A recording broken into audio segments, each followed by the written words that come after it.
하면서 해야 되니까.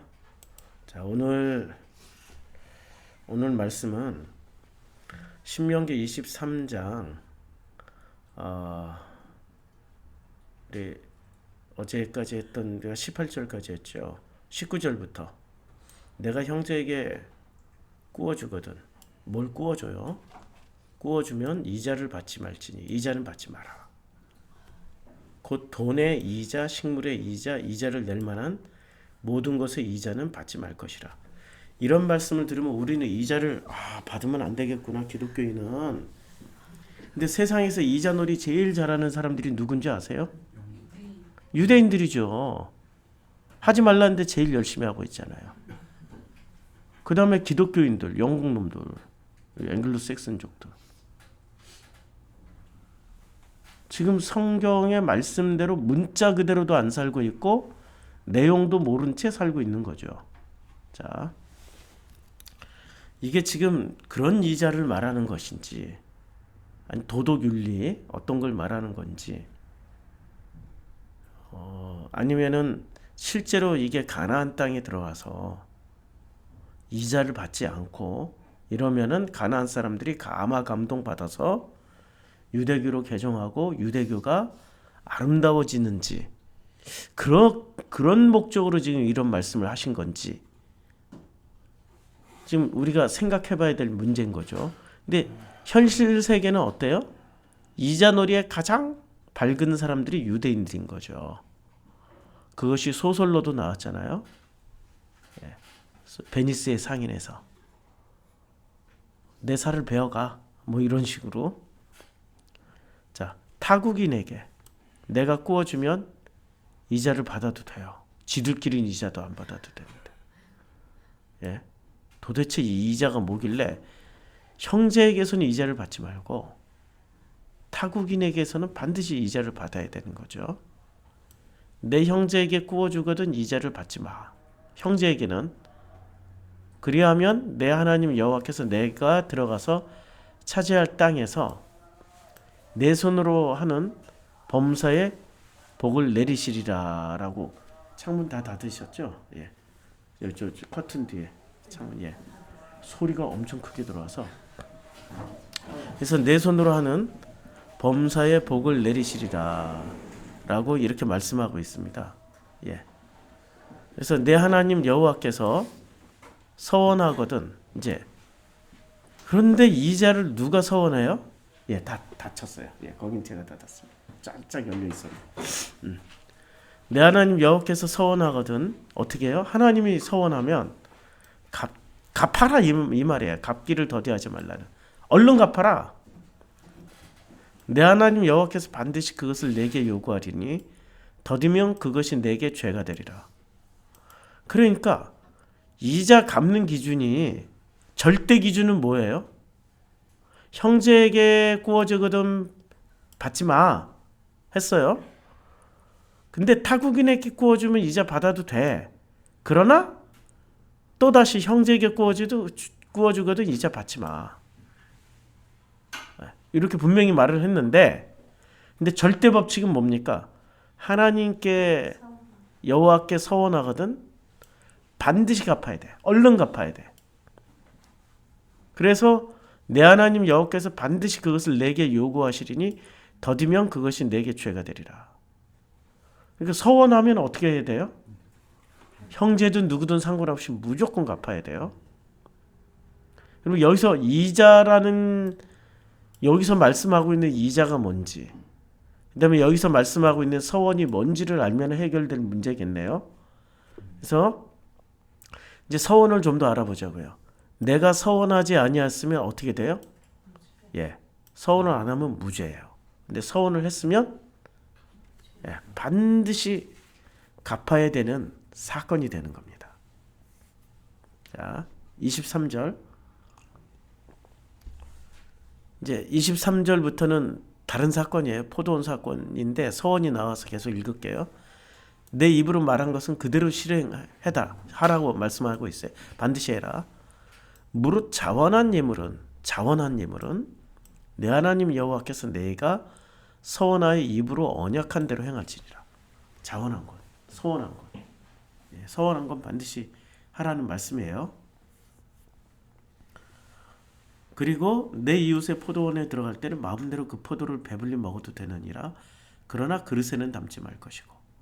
여기까지 들으면 얼마나 손으로 따먹기는 해도 그릇에 담아오지 마. 그러면 야 굉장히 신사적이네. 근데 개구쟁이들 들어가서 손으로 따먹는데 맛없다고 버리고 맛없다고 버리고 요거 요송이 따다가 에이 이거 썩었네 하고 확 버리고 차라리 그릇에 담아가지고 그만큼만 먹어 하면은 그 그릇에 따가지고 탁 넣고 가져올 수 있는데 이게 지금 아이러니야. 이것도 내 이웃의 곡식과 내 이웃의 곡식 밭에 들어갈 때는 내가 손으로 그 이삭을 따도 되느니라. 그러나 내 이웃의 곡식 밭에 낫을 대지 마라. 손으로는 따도 낫으로는 대량으로는 가져가지 마라. 뭐 이런 내용이에요. 지금 죄송합니다. 비염 때문에. 자, 그러면 여기서 이제 키워드는 이자하고 서원이란 말이에요. 근데 여기 이자라는 말을 우리 전에 옛날 번역에서는 이식이라고 그랬어요. 이식. 이게 이식이라는 단어가 네쉐크인데 이게 몇 번 나오냐면 성경이 그렇게 많이 안 나와요. 네쉐크를 한번 찾아볼까요? 내가 만일 너와 함께 나의 백성 중 가난한 자에게 돈을 꾸이거든 너는 그에게 체주같이 하지 말며 별리 이자를 받지 말라. 그러니까 빚쟁이처럼 하지 말고 그러니까 형제들에게 돈을 빌려주는데 그 이자를 받지 말라는 게 일맥상통한 거죠. 지금 출애굽이나 신명기나 레위기 25장 36절을 보면 너는 그에게 이식 곧 이자를 취하지 말고 내 하나님을 경외하며 내 형제로 너와 함께 생활하게 할 것이다. 그러니까 형제에게는 이자를 받지 말라는 말씀입니다. 25장 37절 너는 그에게 이자를 위하여 돈을 빌려주지 마라. 이익을 위하여 식물을 빌려주거나 뭐 빌리지 말라는 얘기예요. 자, 이제 오늘 본문 신명기 23장 20절 나오죠. 그럼 시편에서는 변리대로 이자대로 대금치 아니하면 뇌물을 받고 무죄한 자를 해치지 아니한 자는 이러한 일을 행하는 자는 영생이 요동치 아니라. 무슨 말인지 모르겠고. 자, 그 다음에 우리 에스겔로 한번 넘어가 보자고요. 이자에 대해서 제일 많이 나오는 이 장이 에스겔 18장입니다. 그래서 에스겔 18장 8절부터 이자가 나오는데 이걸 한번 에스겔 18장을 보자고요. 이자를 위하여 구워주지 아니하면 그러니까 이자를 목적으로 구워주지 아니해야 돼. 주지 말아야 돼. 줄 때는 어떻게 주라고요? 그냥 줘. 그냥 줘. 원금 갚으면 감사한 거고 이자 받을 생각은 꿈에도 하지 마. 이런 얘기예요. 우리의 셈법하고 많이 다르죠. 그런데 그 절대 법칙이 있어요. 절대 법칙은 뭐예요? 하나님께 서원하거든. 무조건 하나님 말씀하시면 무조건 갚아야 돼. 이자까지 다 갚아야 돼. 이건 사람과 사람 사이에서 이야기예요. 이자를 받지 아니하며 스스로 손을 금하여 죄를 짓지 아니하며. 그러니까 이자와 지금 뭐를 연결시키는 겁니까? 죄. 자, 이자와 죄를 지금 연결시키고 있는 거예요. 사람과 사람 사이에 진실하게 판단을 해요. 사람과 사람 사이에 진실하게 판단하며 내 율례를 따르며 내 규례를. 그러니까 이자가 뭐예요 지금? 이자가 뭐하고 연결되어 있냐면 이자가 그 다음에 죄와 진실 그 다음에 판단 요 세 가지하고 지금 연결되어 있어요. 그래서 이자라는 단어가 많이 나와요. 여기서는 내 율례를 따르며 그게 이자 규칙이에요. 내 규례를 지켜 진실하게 행하면 그는 의인이니 반드시 살리라. 아니 지금 이자 얘기하면서 의인인데 반드시 살리라 이런 말씀하고 에스겔이 지금 굉장히 어렵게 논리가 막 왔다 갔다 하고 있어요. 10절. 가령 그가 아들을 낳았다 하자. 그 아들이 이 모든 선은 하나도 행하지 아니하고 이 죄악 중 하나를 범하여 강포하거나 살인하거나 산 위의 재물을 먹거나 이웃의 아내를 더럽히거나, 이거 하지 말, 십계명에 하지 말라는 일을 지금 하고 있는 거예요. 가난하고 궁핍한 자를 학대하거나 강탈하거나 빚진 자의 저당물을 돌려주지 아니하거나. 지금 여기서 이자 얘기하고 비스무리하게 나와요. 그러니까 그 형제에게 돈을 빌려주면 절대 이자는 받지 마, 이 내용인데, 근데 이게 아주 이상한 아들이 하나 나타난 거예요. 나타나고 선은 하나도 행하지 않고 악만 행하는 거야. 이 죄악 중 하나를 범하는데, 그 중에 하나가 뭐냐면은, 죄악 중 하나가 산 위의 재물을 먹거나. 왜 산 위의 재물이에요? 이게 산 위의 재물이라는 게, 산은 뭘 상징하죠? 산이 나오면, 구약 성경에서 산이 나오면 뭐죠? 성전의 재물을 처먹는 놈이 있었죠. 홈리와 비느하스. 그렇게 먹으면 안 된다는 얘기예요. 그 다음에 이웃의 아내를 더럽혔죠. 누가? 홈리와 비느하스가. 아니, 실로에 성막으로 제사 드리러 오는 여자들을 강제로 성폭행해버린 놈들이 홈리와 비느하스예요. 그리고 가난하고 궁핍한 자까지 학대를 해요. 강탈을 해요. 그리고 빚진 자의 저당물을 돌려주지 아니해. 이자 받는 거죠. 우상에게 눈을 들거나 가증한 일을 행하거나. 지금 이자 얘기를 하는데, 이자 얘기하다가 지금 그 사례를 얘기하는 거예요. 아주 이상한 아들 얘기를 하는 거예요. 그리고 13절 또 이자가 나옵니다. 별일을 위하여 꾸어주거나 이자를 받거나 할진대. 요 놈은 무슨 일을 하는 거예요? 형제들에게 돈을 빌려줘도 반드시 이자를 받아요. 그렇죠? 자, 그가 살겠느냐? 살까요? 죽을까요? 결코 살지 못하리니. 이 모든 일이 가증한 일이에요. 그래서 어떻게? 반드시 죽을지라. 반드시 죽을지라. 그리고 14절부터는 또 반대 이야기가 나옵니다. 또 가령 반대 이야기가 나오는데, 어떤 얘기가 나오냐면, 그가 아들을 낳았어요. 이제 그 아들은 아까 낳았던 아들하고 반대예요. 아버지가 행한 모든 죄를 보고 두려워하여 그대로 행하지 아니하고. 그러니까 이 아들은 누구의 아들일까요? 그 아들이겠죠. 악한 일을 행한 그 아들의 아들이겠죠.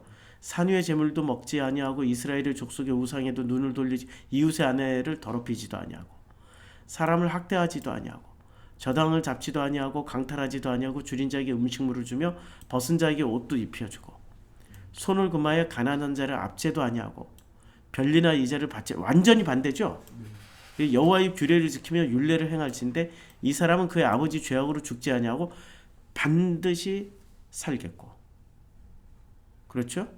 그런데 그의 아버지는 심히 포악하여 그 동족을 강탈하고 백성들 중에 선을 행하지 아니하였으므로 그는 그의 죄악으로 죽으리라.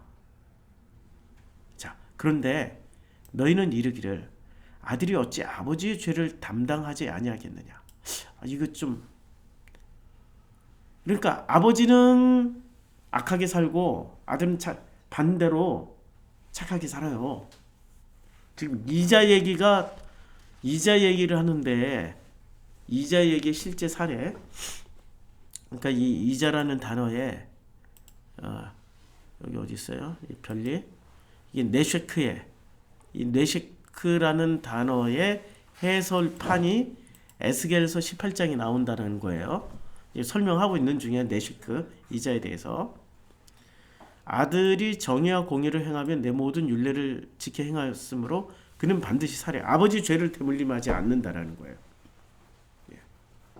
그러니까 범죄하는 영혼은 죽어, 아버지는 죽어. 근데 아들은 아버지의 죄악을 담당하지 아니할 것이요. 그렇죠? 예. 이제 그걸 말씀하고 있는 거예요. 자, 그러면 이러한 사례를 예수는 어디선가 분명히 얘기를 했을 거예요. 어디서 얘기를 했을까요? 우리 본문을 한번 찾아보세요. 혹시 기억이 나시는 분들은 무슨 본문이냐면은 탕감받은 자가 자기는 탕감받았어. 근데 얼마 만 달란트인가요? 1만 달란트. 본문이 어디서 나옵니까? 1만 달란트 탕감받은 자가. 예. 예. 마태복음 본문 한번 볼까요? 마태복음 몇 장이 나오죠? 마태복음 18장인가요? 예. 자, 마태복음 18장에 보면 27절. 자, 여기 이제 예수께서 이르시되 이때 이런 얘기를 합니다. 이 말의 배경이 베드로가 나와서 주여 형제가 내게 죄를 범하면 몇 번이나 용서해 주실까? 7번까지 하래. 이게 지금 이자 얘기입니까? 죄의 얘기입니까? 예. 죄에 대한 어떤 태도를 얘기하는 거예요. 형제는 무조건 받지 마. 용서해 줘. 이방인들에겐 받아. 그런데 만약에 하나님께 서운하면 형제든 이방인이든 무조건 갚아야 돼. 이런 거예요. 절대 법칙은 하나님이 하라고 하면 무조건 갚아야 되는 거예요. 예수께서 이르시되 내게 이르는 7번뿐 아니라 7번을 70번까지라도 할지니라. 그러므로 천국은 그 종들과 결산하려 하던 어떤 임금과 같은 거예요. 결산이 뭐를 결산하는 거예요? 원금과 이자를 다 결산하는 거죠. 그렇죠. 원금과 이자를. 근데 만 달란트 빚진 자 하나를 데려오는 거예요. 아무것도 없어. 가지고 있는 게 갚을 게 아무것도 없어. 야, 대단한 거죠. 아무것도 갚을 게 없어요. 그래서 주인이 명하여서 그 몸과 본인의 몸과 아내와 자식들과 모든 소유를 다 팔아 갚게 했어요. 다 팔아. 그러니까 모두 다 종으로 팔아서 사람이 이거 1만 달란트라는 게 얼마나 큰 돈인지 혹시 아십니까? 1만 달란트. 찾아보죠. 뭐든지 찾아보면 돼. 달란트 크기, 금액 이런 거 치다 보면 나오지 않을까? 자, 1만 달란트는 금 34kg예요. 금 34kg면 자, 예, 아니 이걸 그러면 금 1kg, 금 1kg 값 지금으로 한번 환산해 보자고요. 자, 금 1kg가 금거래소에서 실버바 1kg가 86만 원이에요. 여기 86만 원으로 나와 있죠? 86만 원. 1kg가. 그럼 1kg 한 90만 원 잡고 그냥 30kg니까 90만 원 잡고 30kg니까 얼마예요? 90만 원 더 되죠. 더 되죠. 90만. 실버가 80. 실버네. 이거 잘못 봤네. 골드바 가격 키로. 아유, 내가 큰일 날 뻔했네. 1kg에 몇 백만 원, 몇 천만 원 할 텐데. 자, 그럼 1kg가 골드바 1kg가 얼마에 나오냐 이게? 예, 6,100만 원이네. 예, 6천만 원이네. 6천만 원. 그러니까 6천만 원 곱하기 6천만 원에 30배를 하면은 368에 180억 되는데 30배니까 6천만 원에 30배니까 180억 아니 18억? 180억? 아니 180억이죠? 180억이에요. 이거 지금 누가 자료를 엉터리로 올려놔가지고 이런 거 계산을 꼭 해봐야 돼. 예. 그러니까 1만 달란트면은 180억을 갚아야 되는데 이거 사람 판다고 갚을 수 있나 이거? 못 팔아. 자기 몸값이 얼마나 한다고? 자기 몸값이 일평생 해봐야 노동력에 갇히고 바로 장기를 중국인들처럼 장기 팔면은 고기값에 불과한데. 그러니까 주인이 명하여 그 몸과 아내와 자식들과 소유를 다 팔아 갚아라 그랬더니 그 종이 아니 종이 어떻게 하다 1만 달란트를 아니 또 주인도 희한해. 어떻게 이놈한테 1만 달란트 그 180억을 빌려주냐고. 이게 지금 돈 얘기인가요? 아니면 돈보다 뭔가를 엄청난 걸 얘기를 하는 건가요? 아니 지금 돈이 아닌 뭔가를 얘기를 하는 거예요 지금. 이걸 알아듣기 쉽게 돈에 비유해서 얘기하는 것뿐이에요. 자, 그러니까 그 종이 엎드려 절하여 이르되 내게 참으소서 다 갚으리이다. 내게 참으소서 다 갚으리이다. 자, 우리가 요걸 공부할 때 지금 이걸 나눌 때 꼭 알아야 되는 사건이 있습니다. 무슨 사건이냐면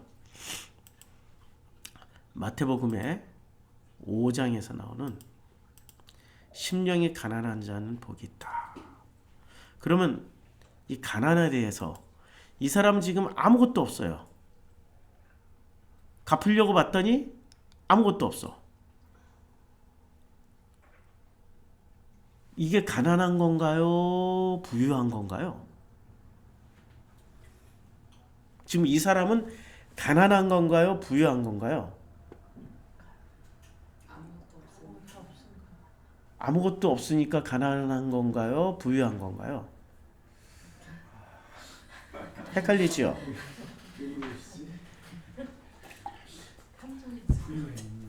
200만 달란트를 1만 달란트를 이미 1만 달란트를 소유했었던 사람이잖아요. 가난한 건가요? 부유한 건가요? 다 써버리고 빈털털이 된 것뿐이지 이 사람은 1만 달란트를 땡겨다 쓴 사람이라고요. 어떤 임금한테 땡겨다 썼어요. 갚으라고 하니까 못 갚는 거야. 가난한 게 아니죠. 속지 마세요. 1만 달란트를 가지고 있었고 1만 달란트를 어떤 이유에서인지 갚으라고 그랬더니 못 갚았던 사람이에요. 자, 그래서 그 주인이 불쌍히 여겨 놓아보내요. 그 빚을 탕감하여 줬어요. 180억을 탕감받았어. 이런 임금 빨리 만나야 돼. 이런 임금 빨리 만나서. 자, 그 종이 나가서 자기에게 100데나리온. 100데나리온은 얼마나 되는지 또 찾아볼까요? 이렇게 찾으면서 공부하자고요. 100데나리온. 100데나리온. 100데나리온과 1만 달란트의 차이점. 글씨가 나오나? 아이고. 자, 1달란트는 6,000데나리온.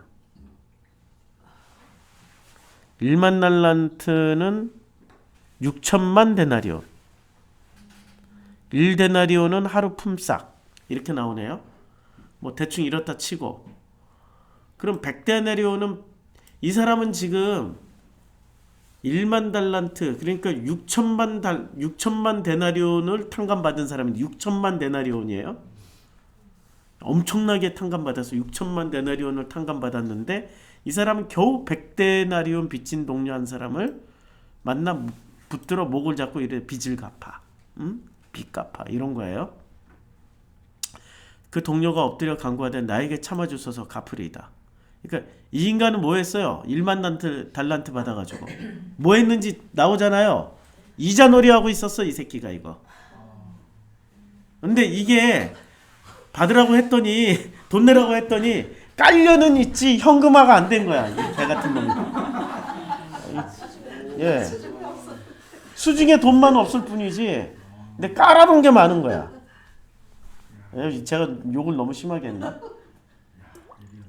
예. 그리고 자 보세요. 그러니까 은행에서 돈 빌려서 이자놀이해서 이게 진짜 옛날에 이런 분이 한 분 계셨어요. 대한민국의 장영자라고. 예. 은행에서 돈 빌려서 이자놀이 했던 분. 대한민국 모든 은행이 장영자의 주머니였어. 그때는 80년대는 뭐 그런 시대였으니까. 자, 허락하지 아니하고 이에 가서 그가 빚을 갚도록 옥에 가두어 버려요. 옥에 가두어요. 그 동료들이 그것을 보고 몹시 딱하게 여겨 주인에게 가서 그 일을 다 알려요. 이에 주인이 그를 불러다가 말하되 악한 종아, 내가 빌기에 내가 내 빚을 전부 탕감하여 주었거늘 내가 너를 불쌍히 여김과 같이 너도 내 동료들을 불쌍히 여김이 마땅하지 아니하냐. 주인이 노하여 그 빚을 다 갚도록 180억을 다 갚도록 그를 옥조로에 넘겨버립니다. 이게 지금 무슨 얘기냐면 너희가 각각 마음으로부터 형제를 용서하지 아니하며 나의 하늘 아버지께서도 너에게 이와 같이 하리라. 이 지금 돈 얘기가 아니라 무슨 얘기예요? 예, 죄에 대한 용서 얘기예요. 지금 핵심은 용서란 말이에요. 자, 핵심은 죄와 용서야. 그러면 이자 얘기는 이자는 죄고 용서받음에 대한 이야기란 말이에요. 지금 신명기 말씀에 이렇게 하면 이해가 되죠? 어떻게 이해가 돼요? 그러니까 자, 1만 달란트 빚을 졌어요. 그러면 이 종은 가난한 거예요? 아니면 엄청 부자예요? 뭐로 부자예요? 죄 부자야, 죄 부자. 가난한 게 아니야. 지금 마태복음 5장 3절 심령이 가난하다라는 것은 심령 가난은 무슨 뜻이냐면은 자기 생각이 아무것도 없어. 그냥 다 비워져 있는 사람이에요. 마음이 너무나도 비워져 있기 때문에 청결해져서 하나님을 보고 천국을 보게 되는 거예요. 심령 가난과는 다른, 이 사람은 지금 뭐로 채웠어요? 이자로 채웠어요. 돈.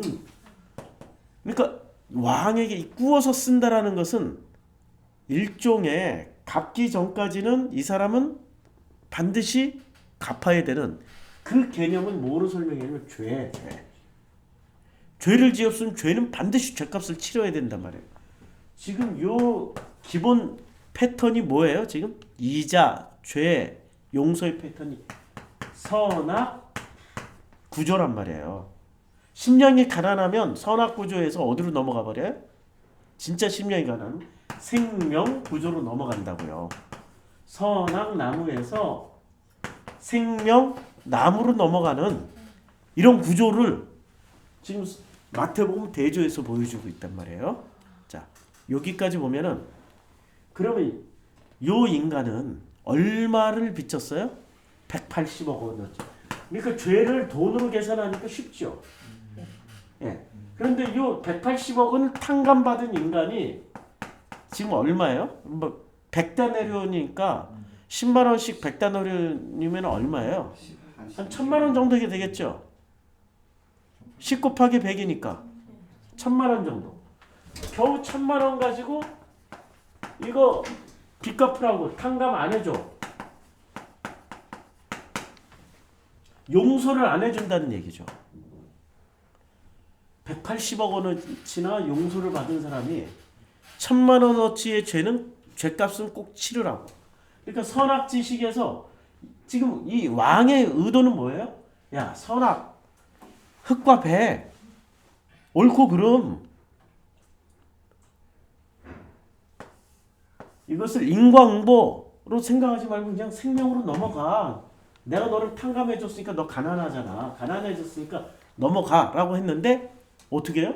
도로 180억 치워놓으려고 그래. 탕감받았으니까 이 돈은 전부 다 누구 돈이 되는 거예요? 자기 돈이 되니까.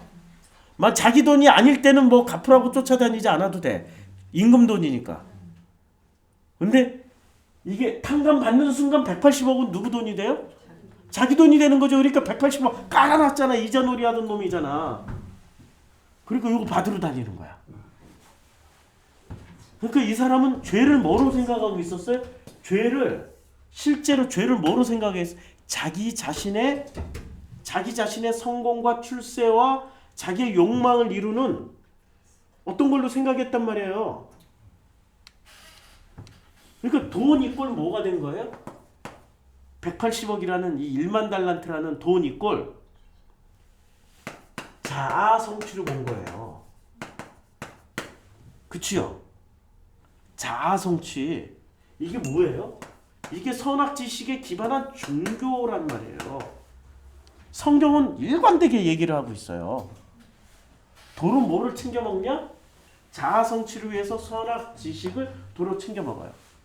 그때 하나님이 이를 용서하지 않아요. 다시 본문으로 넘어가면 신명기 본문으로 다시 넘어가면은 23장 이제 조금 이해가 쉬울 겁니다.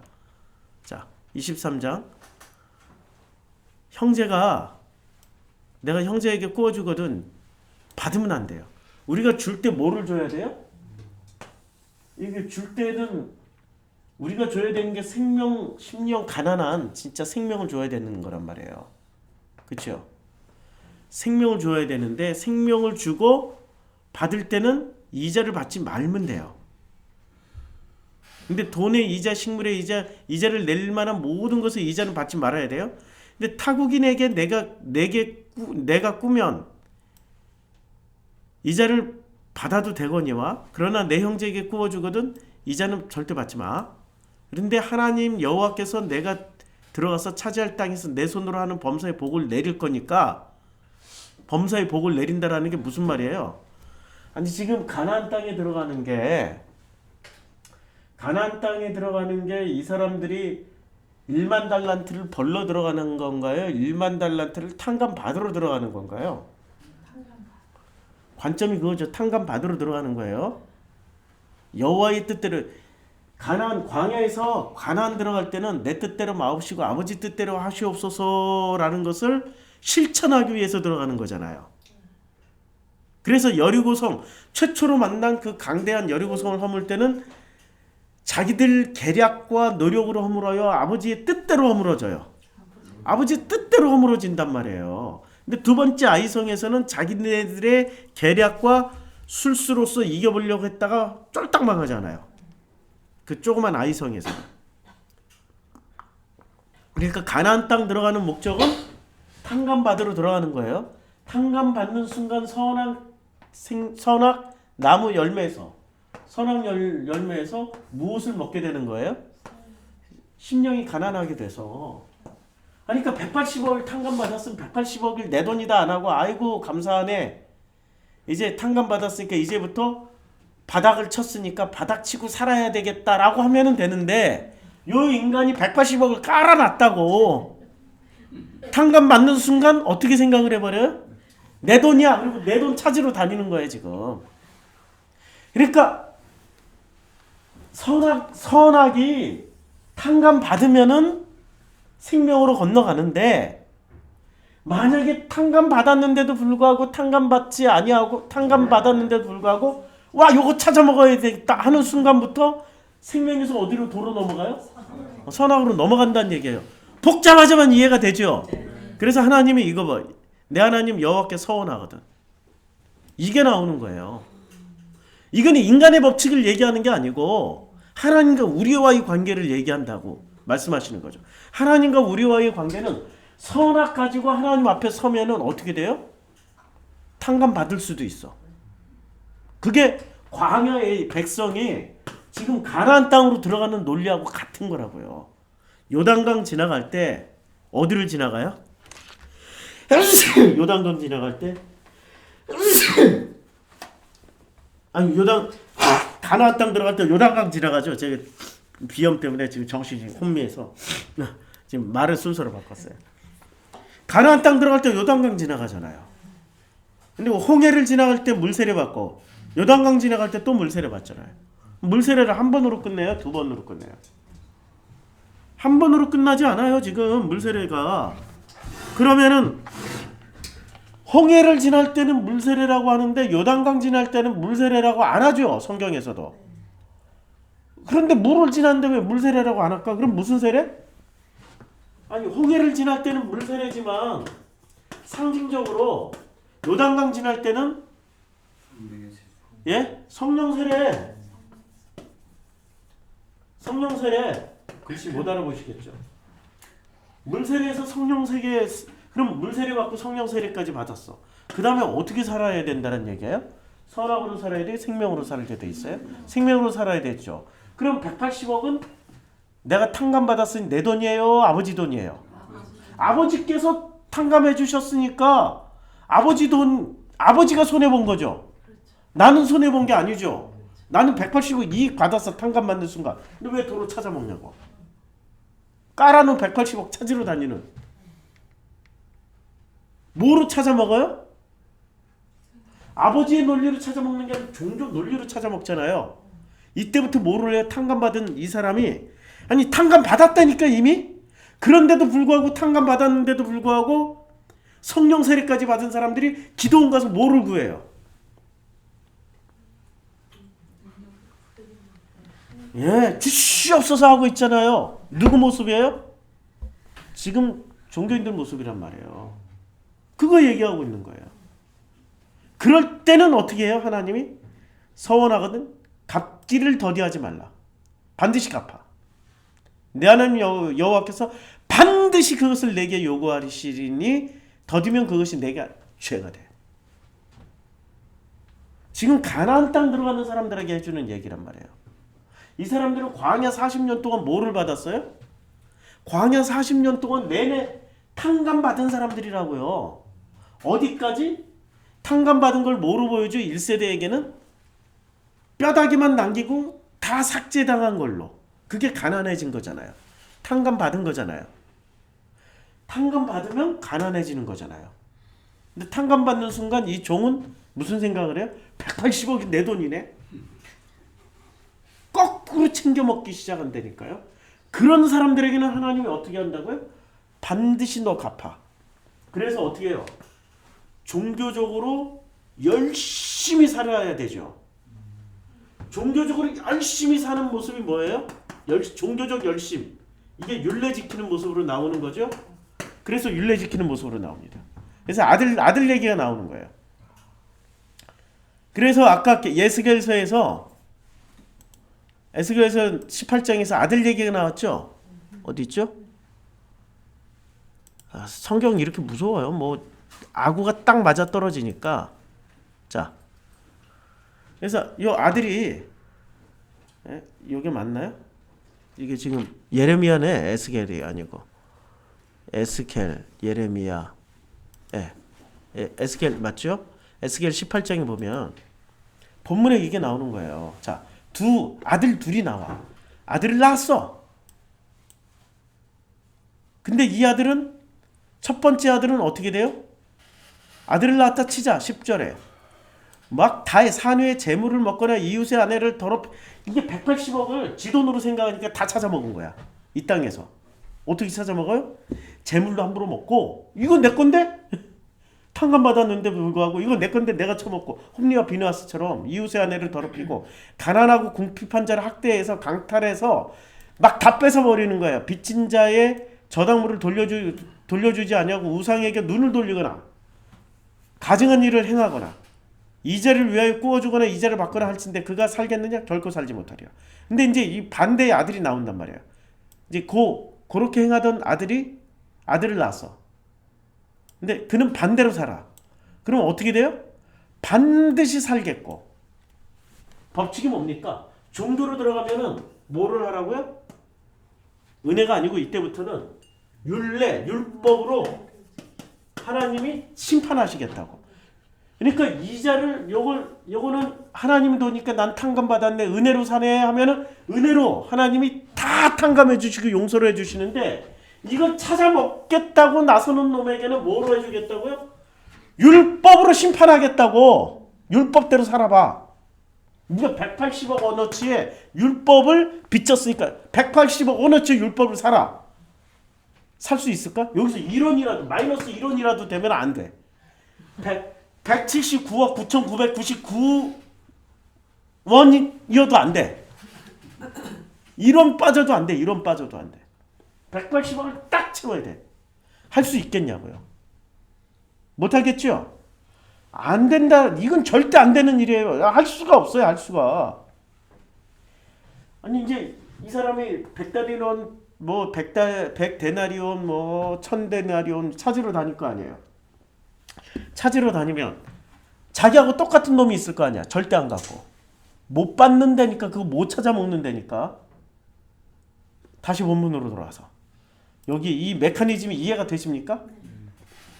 그래서 소원하지 아니하여서 무죄해. 그런데 내가 입으로 말한 것은 그대로 실행하도록 유의해. 네가 말한 대로.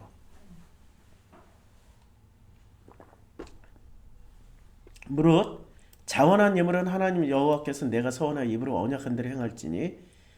여기까지 보면은 자 이제 서원에 대해서 더 명확하게 하면 이해가 되겠죠. 내일 모레는 서원에 대해서. 근데 2자는 이제 아시겠죠. 2자 부분은. 그래서 하나님이 엄격한 잣대를 들이대 버리십니다. 그냥 은혜로 탕감받아서 은혜로 살면 돼. 은혜로 살면 되는데 은혜로 살지 않고 거꾸로 내가 찾아 먹을 거야 라고 하고 이 180억을 딱 가지는 이거 탕감받은 거를 탕감받았으니까 이제는 갚을 길이 안 갚아도 되니까 180억을 깔아놓은 거 찾기 시작하면은 다 내 돈이라고 생각하는 순간부터 이 사람은 가난한 사람이에요, 부자예요? 심령이 가난해진 게 아니라 심령이 도로 부자가 됐었어. 선악 지식 열매로. 이 메커니즘을 잘 이해하시기 바랍니다. 이게 되게 어려운 건데, 근데 사실은 성경 되게 쉬운 건데, 간단한데, 예, 사람들이 이해할 수 있을런지 모르겠다. 우리 성도님들은 다 이해하시죠? 예, 기도하고 마치겠습니다.